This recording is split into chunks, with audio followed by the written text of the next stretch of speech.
I'm Malaika King Albrecht, and I would like to read two poems from my forthcoming fifth book that's coming out from Main Street Rag, and I really want to say thanks to Scott Douglas. The book is called The Long Apprenticeship, and I hope perhaps you can think about what might have been a long apprenticeship for you. This book took about 10 years to come to fruition, and I love what Jackie Shelton Green wrote about the book. She said it explores the wilderness of the soul, conscious memory, and the spirit as pilgrim. And I think that the spirit as pilgrim is very much in keeping with something that I think about. I hope that you will enjoy these two poems, and I want to thank you for listening, for supporting poetry and poets, and also for writing yourself if you are also a poet. The first poem I'd like to read is Communion, and it's actually the very first poem that you meet in the collection, oddly enough, which I think actually might be true for a lot of us writers.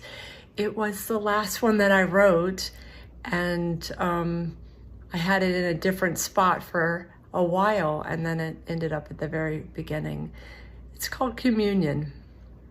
At a sunrise service, I'm allowed to sit in church for the first time as a child in a pew beside my mom, beneath the cathedral ceiling with marble columns as large as trees. A hymn echoes around us. I've found the right page, but I do not know this song. Light begins to shine through a circular window above the priest. I watch small specks of dust swirl in the air, float dancing in an updraft. Standing, sitting, kneeling, I'm kneeling on a red velvet cushion, and suddenly my folded hands and arms are lit gold, ruby, sapphire, and emerald.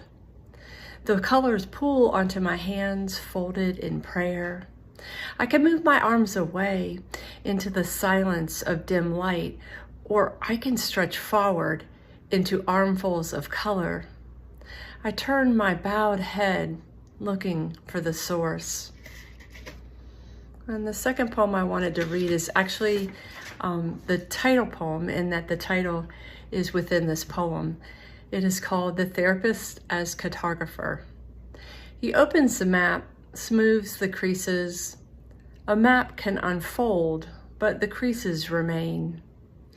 With what looks small from a distance can swallow a person, a house, a country. Scale matters. He begins with a datum, a fixed point we agree upon. Return here when in doubt. He points to an X where I'm sitting still. No map tells the whole truth without distortion. Legends explain symbols, so water is not mistaken for land.